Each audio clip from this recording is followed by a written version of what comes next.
एक छोटे से गांव में गर्मी का मौसम शुरू हो गया था। सुबह होते ही सूरज आग बरसाने लगता था। खेत सूखने लगे थे और तालाब का पानी भी कम हो गया था। दोपहर में गांव की गलियां बिल्कुल सुनसान हो जाती थीं। लोग अपने घरों में पंखे के नीचे बैठते और ठंडा पानी पीते थे।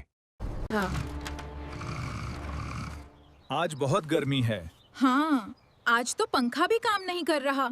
देखो, यहाँ एक गांव के बच्चे फिर भी बहुत खुश रहते थे। वे आम के पेड़ के नीचे इकट्ठा होकर कच्चे आम खाते और खेलते थे। कुछ बच्चे नदी में नहाने चले जाते थे। नदी का ठंडा पानी सबको बहुत अच्छा लगता था। हर शाम गांव की औरतें घर के बाहर पानी छिड़कती ताकि मिट्टी की खुशबू से माहौल ठंडा और सुहाना लगे। बुजुर्ग लोग बरगद के पेड़ के नीचे बैठकर पुरानी कहानियां सुनाते थे।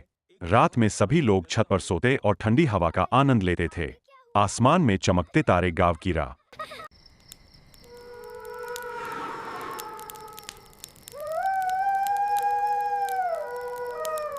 एक दिन गांव में बहुत तेज लू चली। सब लोग परेशान हो गए। तभी गांव के स्कूल के मास्टर जी ने कहा, अगर हम ज्यादा पेड़ लगाएंगे तो गर्मी कम होगी। अगले दिन पूरे गांव के लोग मिलकर पेड़ लगाने लगे।